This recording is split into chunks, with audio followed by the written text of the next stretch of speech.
오늘은 출가제일입니다. 2월 8일 출가제일이고요.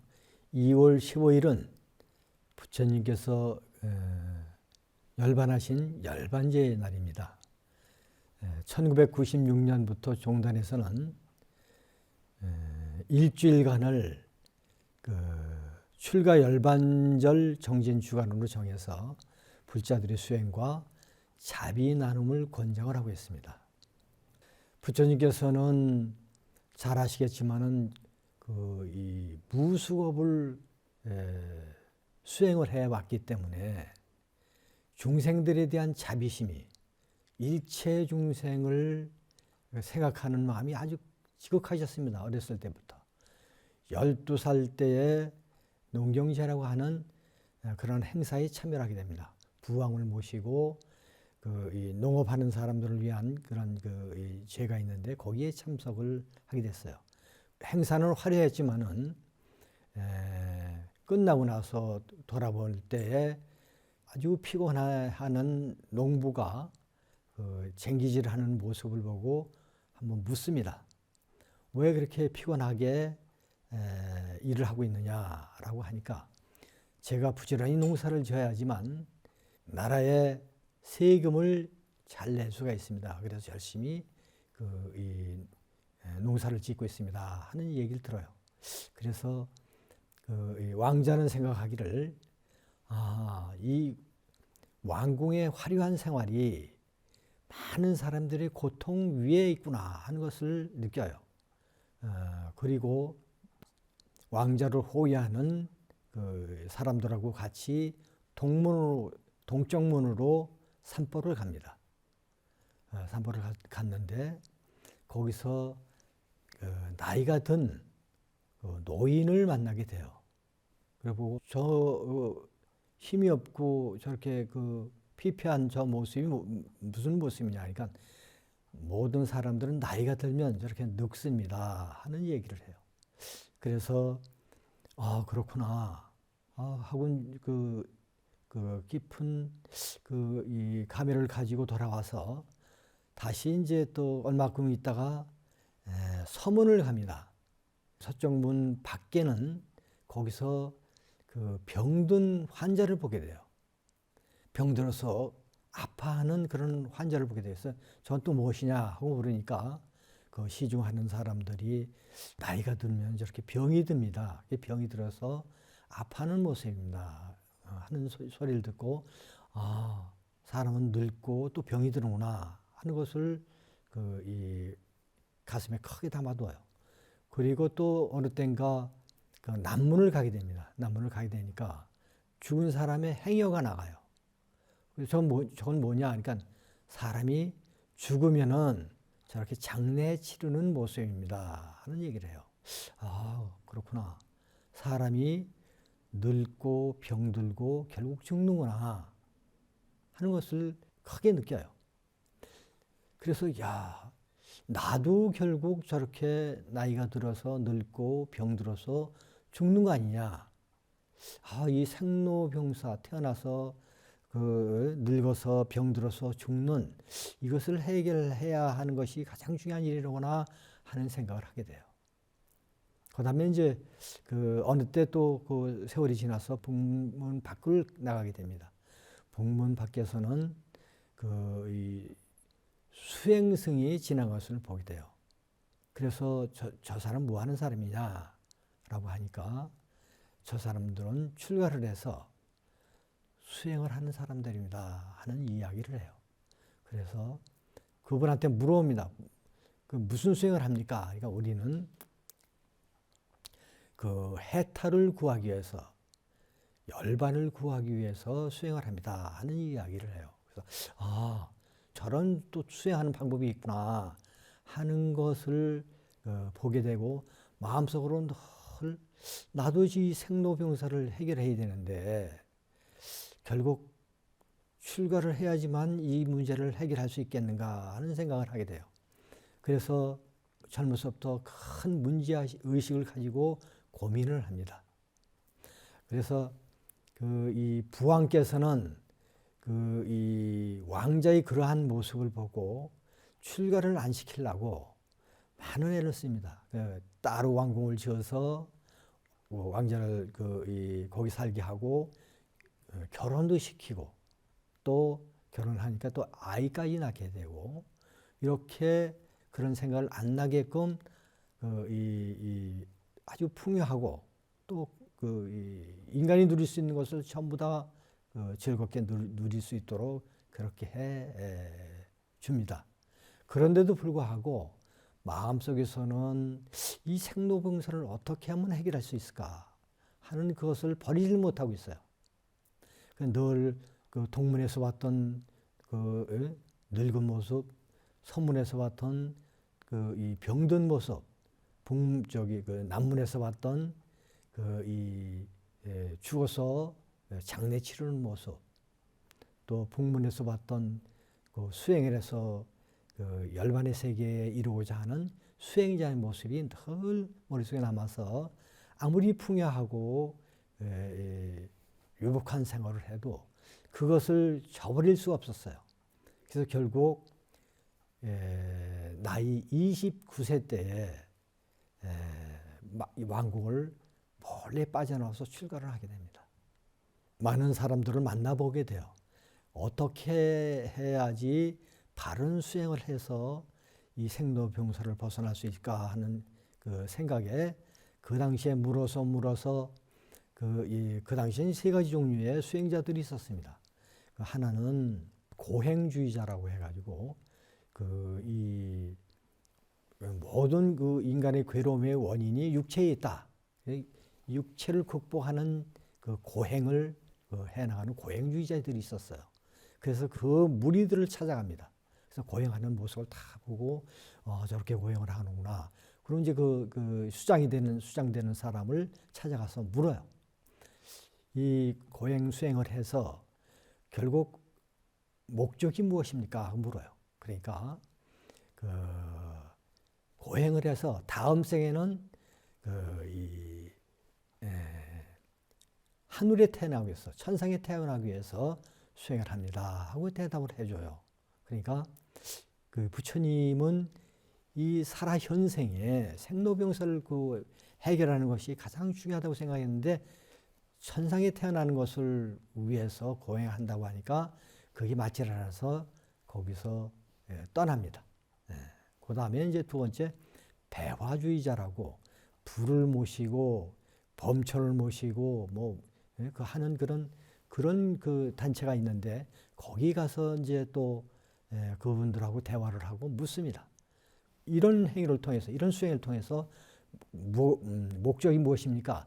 거기도 역시 좋은 하늘나라에 태어나기 위해서 다음 생에는 그래서 그 수행을 한다고 얘기를 해요.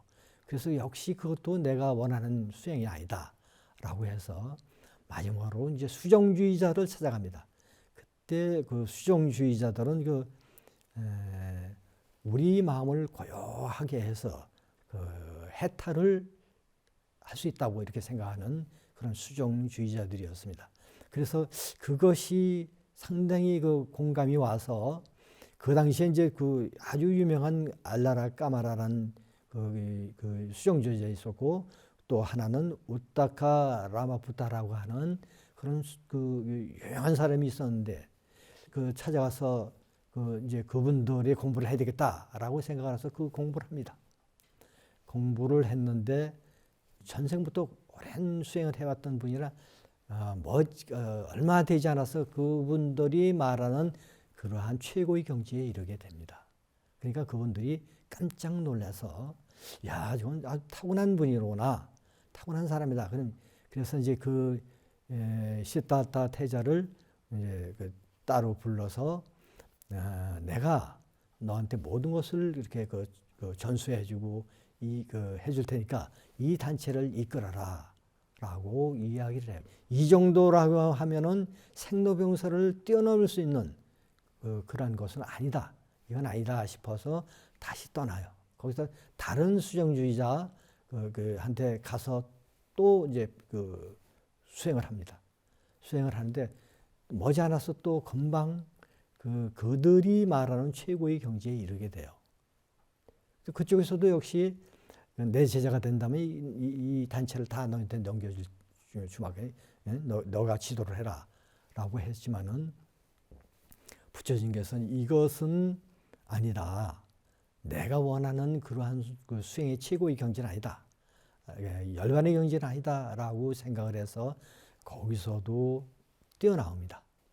이 세상에 있는 그 당시 인도에 있는 수행 가지고는 안 되겠다.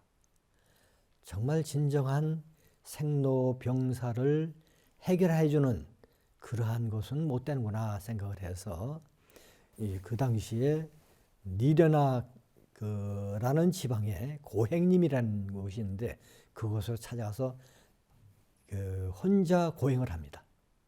그래서 하루에 쌀 한 톨, 깨 한 톨, 콩 한 톨 이렇게 그냥 거의 먹지 않고 오래도 한 6년을 고행을 해요.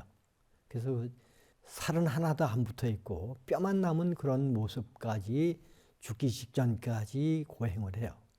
그러면서 깊은 생로병사를 벗어날 수 있는 길을 사유하고 그렇게 했는데도 그게 이루지 못하니까 이 고행만으로는 안 되는구나. 고행만으로도 도저히 이 문제를 해결할 수 없구나 해서 내가 다시 정신을 차려서 정진을 하리라고 생각을 해요. 그래서 그동안 수행한 그러한 힘과 고행한 그런 힘으로 사유를 깊이 하게 돼요. 그래서 모든 것이 진리를 모르는 무명 때문에 이렇게 사람들이 고통받고 생로병사에 휘둘려 사는구나 하는 것을 깨닫게 돼요. 그래서 이제 무명이 어떤 것인지 그 무명을 본격적으로 타파하기 위한 그러한 공부를 해요. 그래서 35세 되는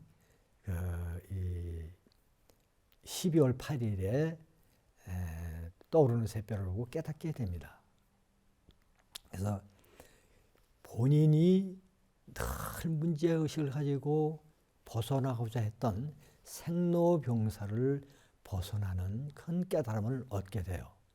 그래서 부처님은 이제 깨달음을 얻은 후에 길하고 인연이 있어서 길에서 태어나서 또 길에서 수행을 하고 또 길에서 깨달음을 얻고 또 깨달음을 얻은 다음에는 또 길을 다니면서 많은 사람들을 만나서 교화를 합니다. 1250인이라는 많은 제자를 이제 거느리게 됐는데요. 그래서 80세 되는 이 해에 2월 달이 돼서 2월 15일 날 돌아가시는데 마지막으로 이 아난한테 부탁을 합니다. 나를 위해서 쿠시나라는 것인데 사라라는 나무에 두 나무가 있는데 그 쌍수 거기에 자리를 펴라. 내가 거기서 열반에 들리라. 북쪽을 향하게 하고 내가 옆으로 이렇게 오른쪽으로 누우니까 서쪽을 바라보게 해라. 왜냐하면은 앞으로 그 북쪽에서 불법이 성해서 오랫동안 그 이 나이법이 성행하리라. 그런 말씀을 하세요. 그래서 이제 그 제자 아난이 그렇게 그 자리를 마련해 드려서 거기서 돌아가십니다. 거기서 입적을 하셨어요. 근데 마지막 유언이 뭐냐면은 그 이 자명등 자귀 법등명 그 법기라라는 얘기를 하세요. 그러니까 나 자신을 그 등불을 삼아서 나를 의지해라. 또 진리를 등불로 삼고 진리를 의지해라. 라고 하면서 이제 그 재행이 무상하니 불방일 정진해라. 모든 것이 무상하다. 그러니까 정진을 놓지 말아라. 방일하지 않고 부지런히 수행을 해라. 라는 것이 마지막 그 부처님의 그 유언이었어요. 근데 그 부처님께서 또 마지막 설법을 그 돌아가시기 전에 마지막 제자들을 위해서 설법을 했는데 거기는 뭐라고 얘기를 하냐면은 방일하지 말아라. 나는 방일하지 않고 부지런히 했기 때문에 정각을 이루었다. 그러니까 너희들도 절대 방일하지 말아라. 그리고 이 세상의 온갖 선도 방일하지 않기 때문에 얻어지는 것이란다. 영원한 것은 없으니까 그 진리를 깨달아야지만 너희들이 생로봉사를 벗어나서 진정한 열반의 세계에 이르는 것이다 라고 마지막 법문을 하셨어요. 이게 굉장히 중요한데요. 우리도 역시 모든 불자들은 부처님의 마지막 출가하는 것도 중하게 생각하고 마지막 열반할 때 유언도 우리는 늘 가슴에 품고 살아야 됩니다. 그래서 출가도 아주 일생 동안에 큰 문제의식을 가지고 그렇게 살았고 그 인도의 수행법이 많은데 거기에 떨어지지 않고 바른 그 정각을 이룰 수가 있었고 또 그 돌아가실 때도 나는 부지런히 했기 때문에 이런 그 정각을 깨달았고 너희들도 부지런히 노력을 해라라고 유언을 하셨기 때문에 우리는 덜 부지런히 신행생활을 해서 깨달음을 얻도록 꾸준히 노력을 해야 합니다. 요즘은 이제 시대가 많이 바뀌고 세상이 그 변화를 했습니다. 21세기를 맞이해서 요즘은 특히 이제 그 과학이 고도로 발달되고 물질 문명이 고도로 발달돼서 정말 이 사람들이 모든 사람들이 풍요하게 사는 그런 시대가 됐고 우리나라도 정말 상위권에 이르는 그러한 선진 국가 대열에 올랐습니다. 근데 여러분들도 아시다시피 그렇게 그 물질은 풍요해졌지만은 날로 정신은 피폐해지고 그리고 그 물질 문명의 폐해가 너무 심각해서 지금 코로나 같은 그러한 이 바이러스 전염병이 이 세상을 바꾸고 있습니다. 여러분도 잘 아시지만은 이 코로나는 이제 시작입니다. 기후 변화로 인해서 앞으로는 더 큰 고통이 우리 앞에 다가올 겁니다. 서양 사람들은 서양 문명에 대해서 사형 선고를 내렸습니다. 2400년 정도를 서양 문명이 지구촌을 리더를 해왔는데요. 이제 그 한계가 와서 이제 더 이상 인류 문명을 이끌어가지 못한다고 얘기를 하고 있습니다. 잘 알지만 쇼펜콜라라고 하는 독일의 철학자는 1930년대에 서양 문명의 몰락이라는 걸 저술을 해서 이 서양 문명이 쭉 성장을 해왔는데 이제는 한계가 왔다. 이제 몰락하는 그러한 때가 왔다고 이렇게 주장을 했고요.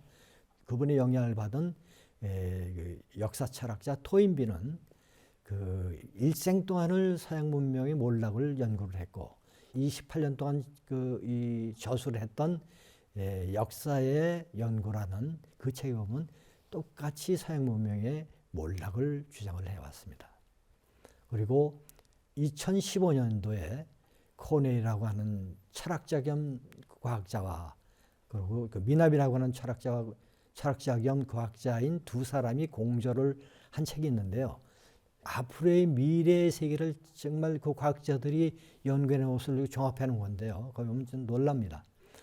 이산화탄소로 인한 온실 효과로 기후 변화가 이루어지는데 이게 급속하게 그 빙하가 녹고 있습니다.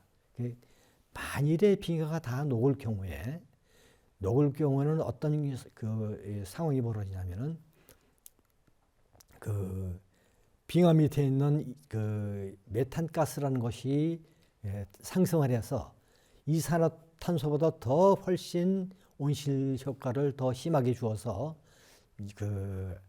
다 녹았을 때는 그 10도 이상의 온도가 오른답니다. 지금 1도가 올랐는데도 1세기 동안에 1도가 상승이 됐는데도 이렇게 기후 변화가 이루어지고 이런 고통을 받는데 10도가 이루어지면 그 세상은 그 생물체가 존재할 수 없는 세상이 된다는 얘기입니다.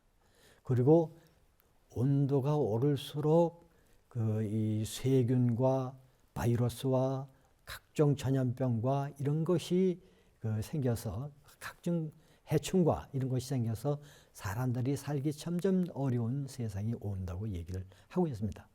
그리고 그 해수면은 8m 이상이 오른답니다. 그러면은 뭐 일본 같은 경우는 3분의 2가 다 잠긴다 그러고요.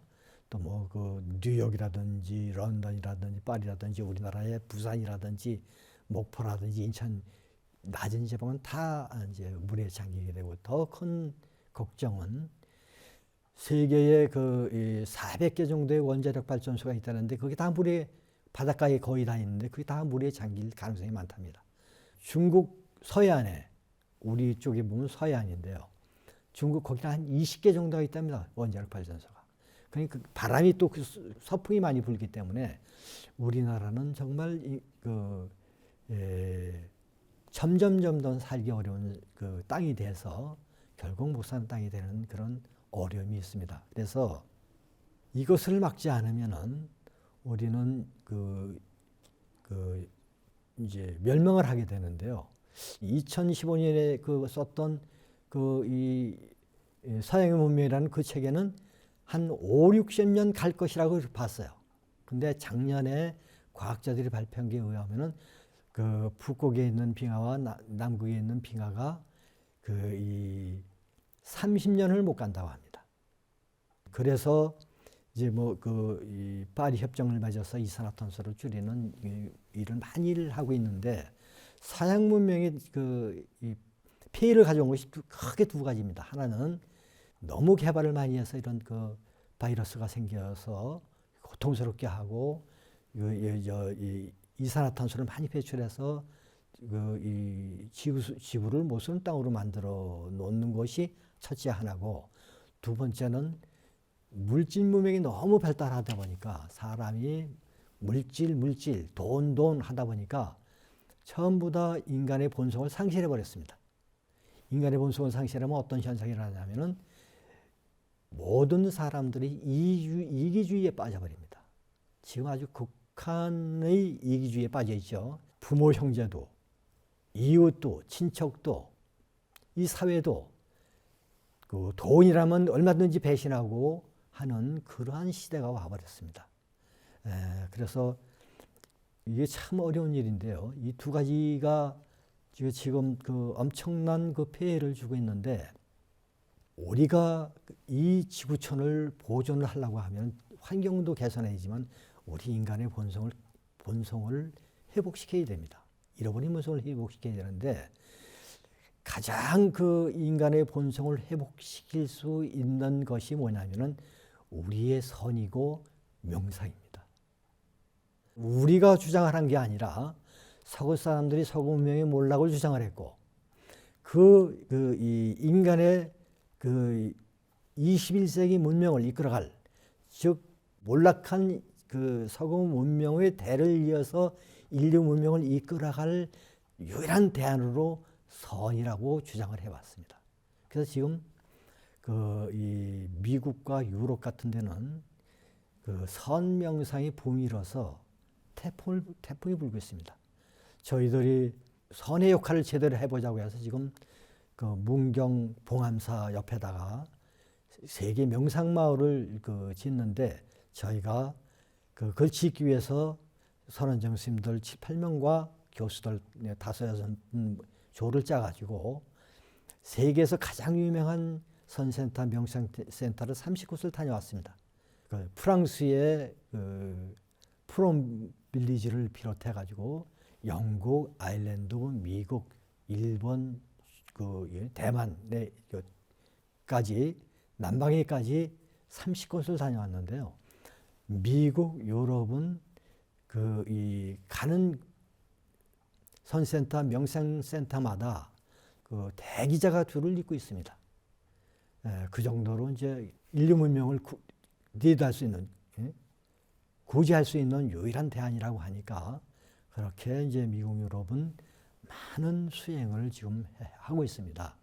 선은 이 동양에서 서양으로 갔지만 그것을 서양화시켜서 선을 서양 사람들의 궁예에 맞게 만든 것이 명상인데 명상이 요즘은 대세가 됐습니다. 그래서 명상이 지금 우리 동양으로 이렇게 역수입을 해서 우리나라도 명상하는 분들이 많이 생겼는데요. 어쨌든 이 앞으로의 인류의 문명은 우리의 선과 명상이 이끌어가게 됩니다. 또 우리의 본성을 회복시켜 줄 수 있는 유일한 방법은 선수행밖에 없습니다. 선수행을 통해서만이 우리의 본성이 회복될 수가 있는 거예요. 다른 방법은 지금 대안이 없습니다. 우리가 주장한 게 아니라 서양 사람들이, 서양의 지성인들이 선이 대안이라고 하고 그 인간의 본성을 회복할 수 있는 건 선이라고 이렇게 주장을 하고 있습니다. 지금 정말로 중요한 시기인데요. 부처님이 얘기했듯이 이 생로병사를 해결할 수 있는 인생의 근본적인 문제를 해결해서 인간의 본성을 회복시킬 수 있는 것은 오로지 선뿐입니다. 그래서 선수행을 통해서만이 우리는 이 위기를 극복할 수가 있습니다. 이 세상에 그 어느 것도, 그 어느 철학도, 그 어느 종교도 해결할 수가 없는 그런 상황에 도달했습니다. 그래서 우리도 이제 선을 통해서 우리의 본성을 회복하고 그리고 우리가 살고 있는 이 기세가 아닌 망가져가는 이 환경도 우리가 해결하도록 해야 됩니다. 우리 불교는 특히 선은 자연 친화적입니다. 부처님 때부터 지금까지 많은 사람들이 깨달았을 때 없는 것을 오도성이라고 그러는데 오도성에 보면은 이 깨달은 것을 이 자연을 비유를 해서 표현을 했습니다. 그리고 늘 자연과 더불어서 자연과 함께 우리는 삶을 이어왔습니다. 그래서 이 자연을 구할 수 있는 것도 이 환경도 구할 수 있는 것은 선사상뿐이라고 생각이 됩니다. 인간의 본성도 회복하는 것이 선뿐이고 또 이 환경을 극복할 수 있는 것도 선사상이라고 할 수가 있습니다. 그래서 저희들이 이것을 제대로 펴기 위해서 봉암사 인근에다가 세계 명상마을을 지금 짓고 있고요. 그 짓는 대로 활동을 해서 21세기 대안으로서의 그 역할을 할 수 있도록 저희들이 준비를 하고 지금 노력을 좀 하고 있습니다. 그래서 앞으로도 끊임없이 여러분들도 함께 수행을 하고 정진을 해서 이 세상을 제대로 바로 세울 수 있게끔 이렇게 하는 것이 이 시대에 사는 우리들의 가장 큰 사명이라고 할 수 있습니다. 그래서 사명감을 가지고 함께 노력을 해서 함께 수행을 해서 이 어려운 세계적인 이 문제를 해결해 나가도록 해 주시기 바랍니다. 그리고 엄청난 지금 이 문명의 대전환기인데요.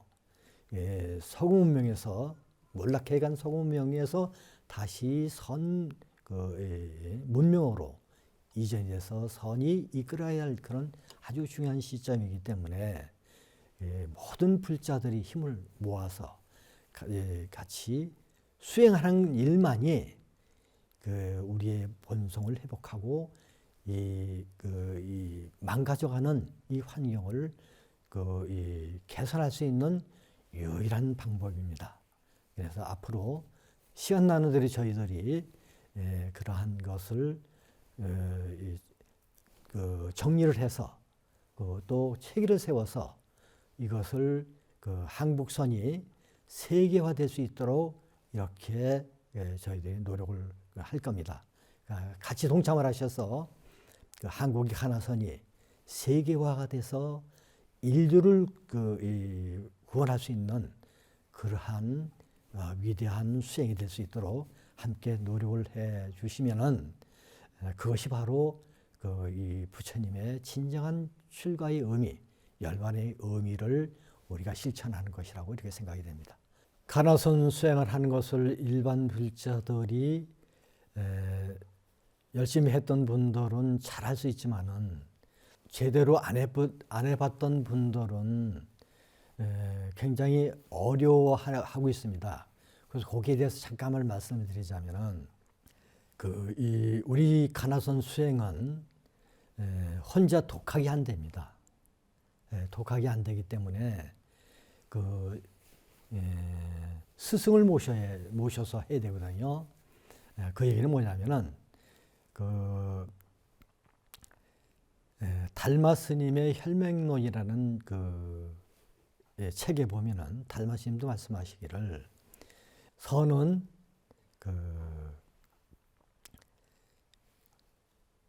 가장 중요한 것이 첫 번째가 스승, 두 번째가 도반, 세 번째가 환경이라고 했습니다.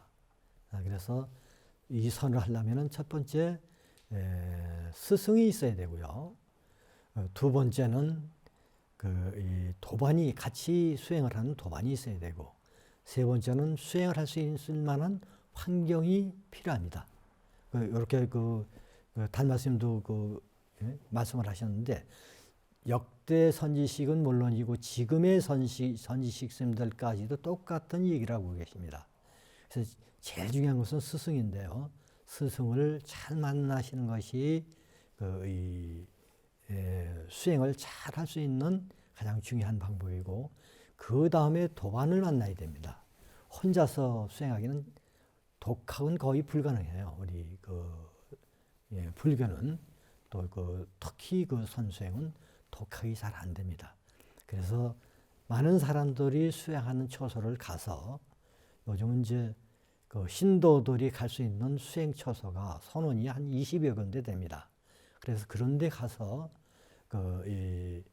가시면은 이제 정보를 많이 알고 또 아주 열심히 하고 정말 제대로 발심을 해서 수행하는 분들이 많이 계셔요. 그래서 그런 분들하고 대화를 통해서 이 수행의 정보를 얻어서 어느 스님을 스승으로 모시고 하는 것이 좋은지 이런 정보도 좀 얻으시고, 그리고 또 여럿이서 수행하다 보면 아주 제대로 발심을 해서 수행하는 분들이 있어요. 그런 분들하고 같이 어울려서 그렇게 수행을 하면은 되고, 또 수행 환경이 필요합니다. 혼자 하면은 굉장히 어려워요. 더 힘들고 잡념이 많이 일어나고 그래요. 근데 여럿이 가서 하면은 대중이 내 공부의 반을 해준다고 그래요. 그렇기 때문에 여럿이 있는 데에 가서 잘하는 사람도 있고 더 잘 못하는 사람도 있고, 그럴 때마다 잘하는 사람을 보면은 난 저 사람 같이 해야지. 더 잘 못하는 사람이 있으면은 나는 저렇게는 하지 말아야지. 그래서 대중 전체가 자기 스승이 돼요. 그래서 여럿이 하는 곳을 찾아서 가서 하기 시작한다면 아주 쉽게 이렇게 할 수가 있습니다.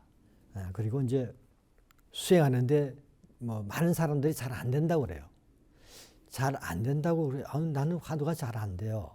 화두가 잘 안 돼. 스승만 잘 만나고 자기가 발심만 하면 정말 잘 될 수가 있거든요. 그래서 우리 부처님의 그 발심에서 출가한 모습이 굉장히 중요한 거예요. 그 우리의 큰 귀감이 되는 거예요. 그런데 이 사람은 내면에 오욕이 있습니다. 5가지 욕심이 있습니다. 이 5가지 욕심 때문에 공부가 안 되는 거예요. 그러니까 5가지 욕심을 버리도록 노력하는데, 그리고 5가지 오욕이 뭐냐면은, 첫째는 그 식욕, 음식을 안 먹고자 하는 그런 식욕. 그다음에 음욕, 음욕이 2번째고, 3번째가 그 물질욕, 그 재물을 많이 벌겠다는 그런 물질욕. 4번째가 수면욕, 잠을 많이 하겠다는 그런 욕심, 수면욕. 5번째가 명예욕입니다. 이것을 이 사람은 오욕 속에 살고 있거든요. 욕심이 많을수록 수행이 안 됩니다.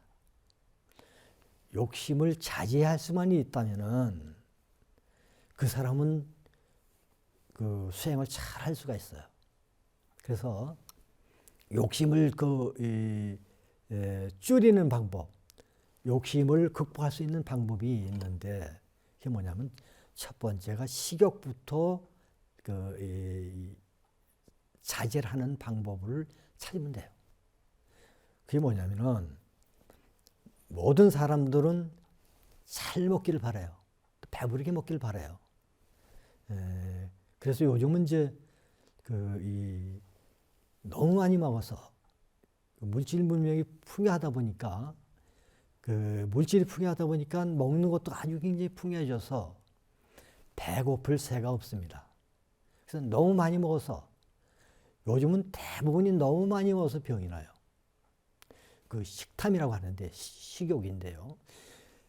제일 중요한 것이 우리가 식욕부터 극복을 해야지만 다른 5가지 욕망도 제어가 할 수가 있어요. 근데 그 식욕부터 제어하는 방법은요, 우리 절에 오시면은, 선원에 오시면 선식이라는 걸 해요. 선식. 그 선을 하면서 먹는 방법을 갖다가 선식이라고 그래요. 우리 선원에서는 오전에는 죽을 먹습니다. 죽을 써서 한 6부 정도를 먹어요, 보통. 6부. 자기 양의 6부 정도를 먹어요.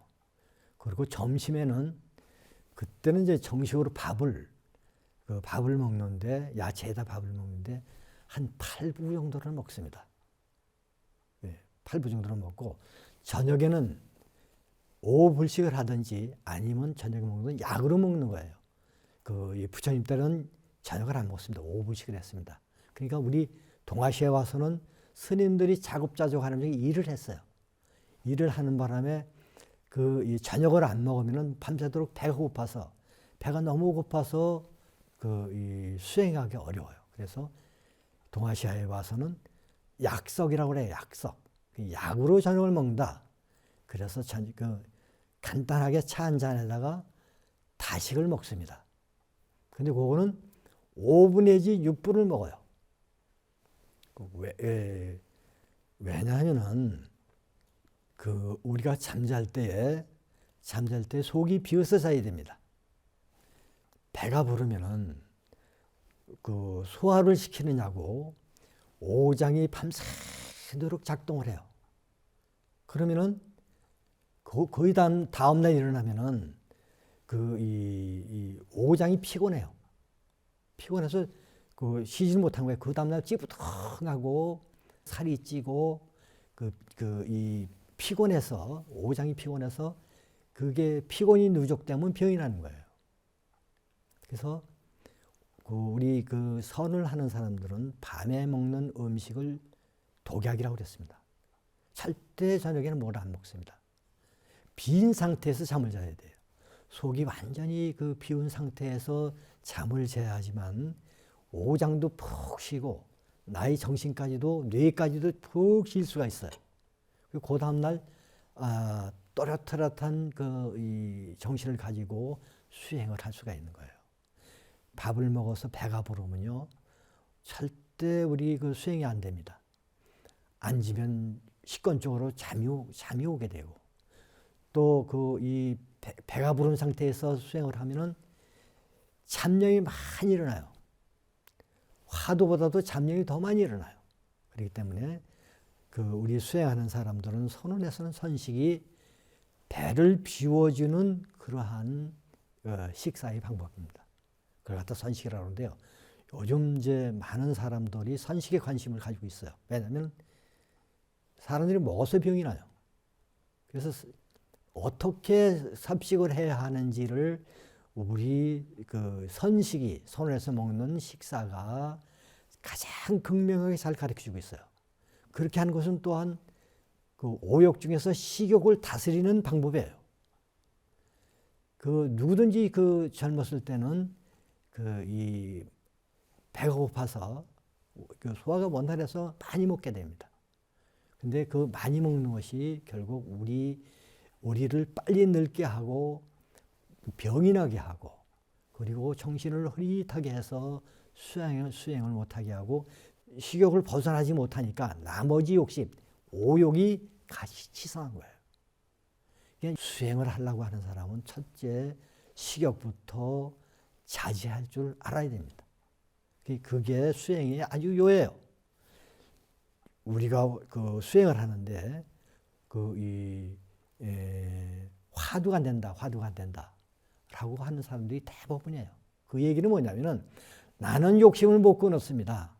식욕부터 못 끊었습니다. 아니 오욕이 치성합니다. 그 얘기입니다.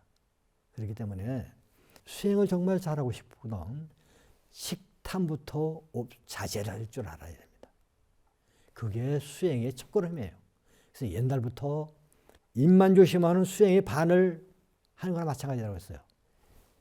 입은 말을 조심하고 먹는 것만 조심하면은 그게 수행의 요인데요. 입만 조심하면 말 함부로 하지 않고 말을 자제할 줄 알고 음식만 자제할 줄 알면 수행의 반이 된 것이다 라고 이야기를 하고 있습니다. 그래서 오늘은 초심자들을 위해서 어떻게 욕심을 제어하는지 그 제어하는 법이 식욕부터 자제하는 것이 욕심을 제어하는 방법이다 라고 얘기를 했는데요.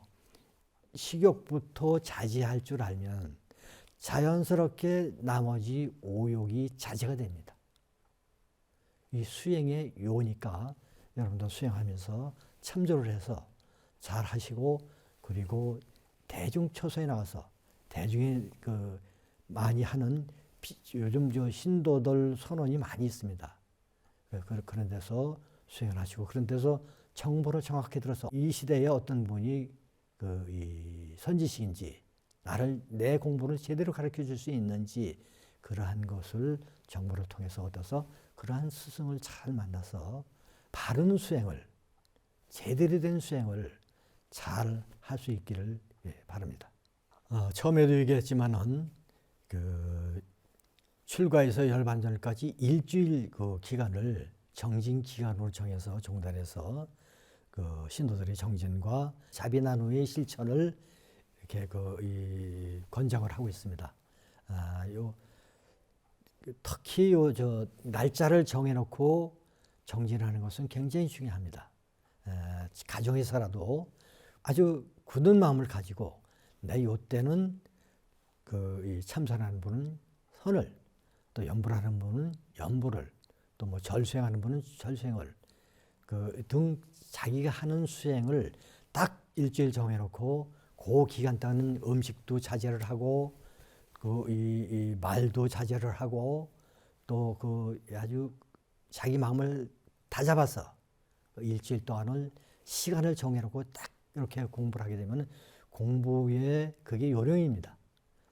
그래서 우리 스님들은 3개월 결제 기간을 두어서 3개월 동안 그 산중에서 그 시간 생활을 아주 정확하게 하면서 수행을 하고 나머지 3개월은 만행의 시간을 주어서 해제 기간에 그 자기가 존경하는 스승을 만나기도 하고 자기가 뵙고 싶은 어른도 만나고 또 자기 도반들도 만나고 하는 그런 일을 합니다. 그래서 그 이렇게 기간을 정해 놓는 것이 수행의 가장 중요한 일이니까 그 출가 열반 그 절에 그 일주일간을 잘 시간표를 짜서 이렇게 열심히 하신다면은 그 크게 수행에 도움이 될 것입니다. 열심히 해주시기 바랍니다. 고맙습니다.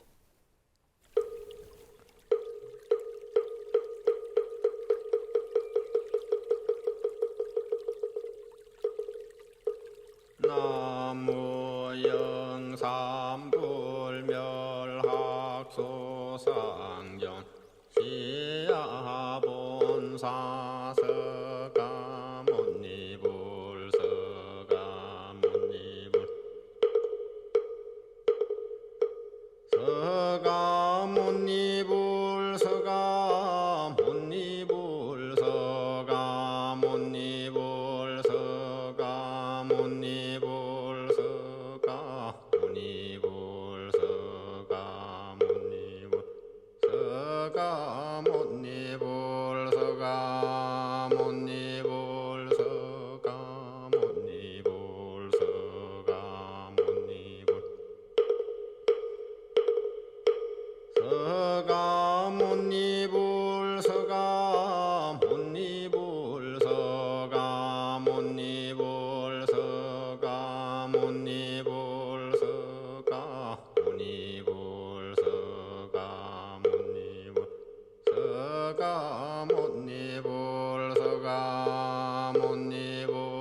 천상천하무여볼 신방세계 영국의 세간소유